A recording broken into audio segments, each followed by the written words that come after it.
Alright, guys, thanks for watching another episode of Muley Story Monday. I just want to thank you guys for your support. Be sure to subscribe so you never miss any awesome content. That would really help us out too. Anyways, like I said, last video we're going to be doing a bow snatcher giveaway. So we're going to go ahead and do that right now. We got the random number generator going here, so let's see what we come up with. 417. So we'll go here. I have the list of all the subscribers. So 417. Let's see what that comes up with. Looks like Brian Goldtooth.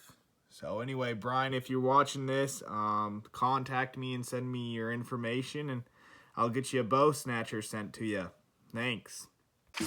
All right, today we're here with Eric Chester, and he's going to tell us about the famous Barnwood Wall. Yeah, guys, one of my most popular and frequently asked questions is just to go by the Barnwood Wall and tell a quick story of each buck. So I don't have any true, dirty giants. So we'll just go one by one and kind of give you a quick rundown of each buck, who shot them, maybe a little bit of story time, and give you a close-up of each one.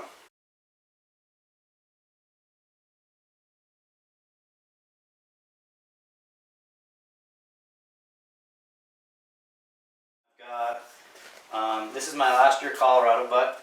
A lot of these hunts are on our YouTube channel, on the Hushin YouTube channel, if you guys want to go check them out. But this one's on video, just a really pretty 27, I think he's, 26-ish.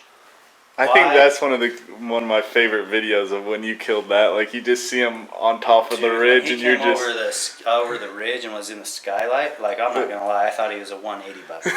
He looked so He's big. not quite, I bet he's 160. I've never put a tape on him, I don't really care. But I thought he was bigger. When he was on the skyline, I was like, wow, what a pretty frame.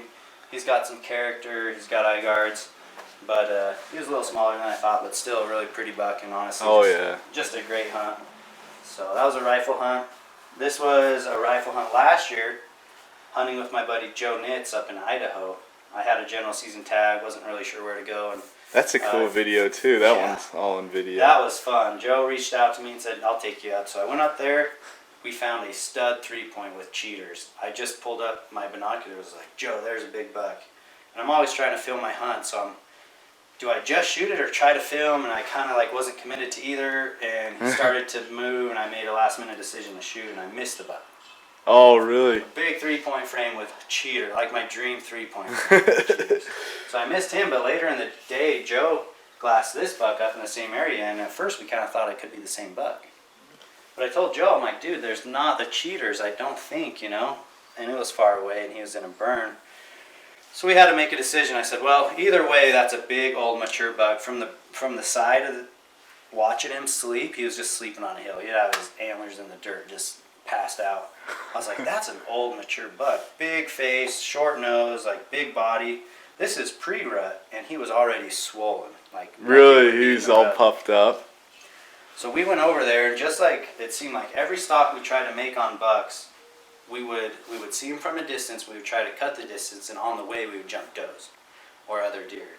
And it kept ruining our stalks. So if we get within 200 yards, and all of a sudden, here goes a doe, and she runs right over the hill to them, and she's blowing snot, making her warning sounds and all that. Yeah. And so by the time we make it to see them, they're up, alert, and nervous, and they start working through these burnt trees, and I actually fired off a couple shots and missed.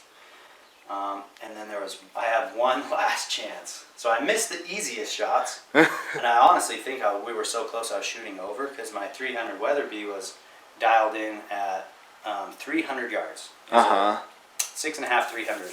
So I was 0 at 300, so at 100 I'm probably arcing over at that point still.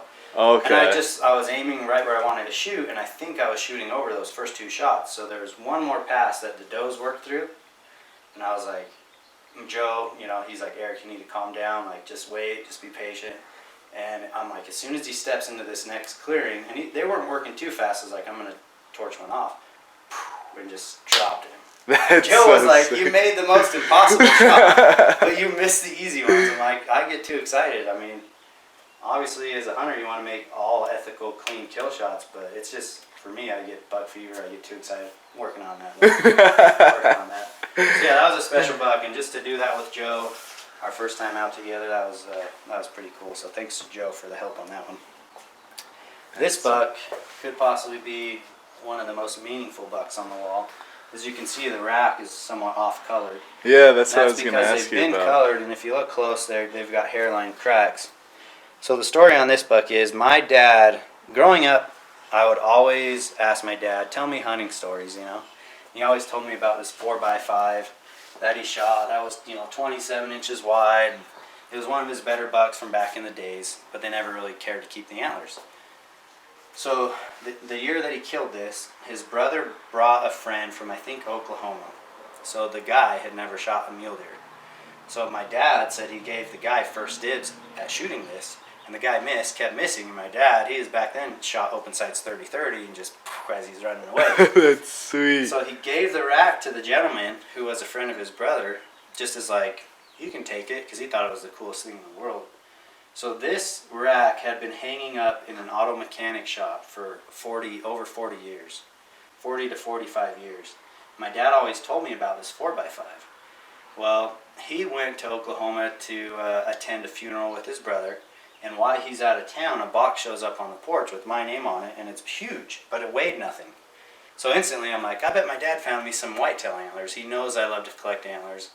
And I pull this rack out, and like, I didn't even have to question it. I'm just like, that's the buck from the stories all these years. No way. I knew it, I'm like, this is the buck. Oh my gosh, he found it. So he met up with his brother while he was out there and said, Yeah, hey, I'm just going to still, get a side view. are you still friends with so-and-so? I don't know the gentleman's name. He said, yeah, I have coffee with him every now and then. Let's call him up and see if he'll meet us. So they met for coffee. And my dad just asked, like, do you by chance have that rack that we gave you years and years ago? He said, actually, I do. It's sitting in my barn. It's sat in the mechanic's office all its whole life. But he had recently sold the business and then taken the antlers to his shed. Uh-huh. And my dad just said, well, I don't know if it means much to you anymore, but my son sure would love to have it. He said, oh, yeah, definitely.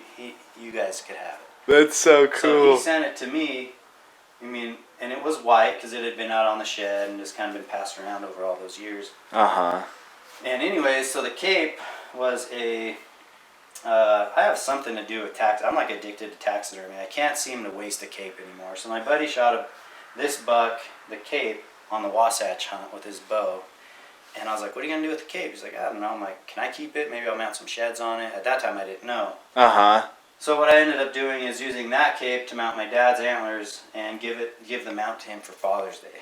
No way, that's sweet. So that was super cool because he came down with the family. I brought him downstairs and it was on the wall. He's like, so what's the deal? He's like, and he kind of like took him a minute. He's like, is that my buck? And he was just like, thought it was the coolest thing in the world. That's so cool. Teary-eyed, and he's like, man, it's more beautiful than the day I shot it. So this will be a very special one always. Oh yeah, that's an awesome story that you're able to get it back. Yeah, that's so I couldn't cool. believe. Just think of how 45 years ago. Yeah. I only have I have 3 racks from my dad's animals. 2 are from like back in the day. So there's this one, and his very first buck of his life when he was 16, and I'll show you that. It's in the office. Oh, sweet. So those mean a lot to me for that reason. This is another rifle hunt, Colorado. Man, it was a freezing cold morning, super snowy in November, and I got down to kind of a lookout spot and I glassed across, saw some deer, and actually Brian and Casey, the partners I am with on Hushing, they're like, hey, we saw a pretty decent buck go over the ridge. Well, sure enough, I look up kind of the area that they said they saw him come over to my side, and there he was pushing around 2 or 3 does, really rutting hard. So he was out of range at the time. It was freezing cold, so I had to work down the creek and just hope that these deer would push down, and they did. Well, when they finally did, like, I kept having to match them, so they were coming down the ridge and I'd have to follow them down. And I got 500 yards broadside, and I took 2 shots, and I was filming with my phone scope, and I shot, and I was like, I know I missed, and I just went in the trees, no harm.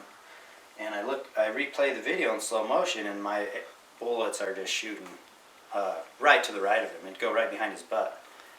I'm like, dang it. And that crosswind, I didn't even think about it. That wind was blowing so hard, that distance definitely going to play a huge factor.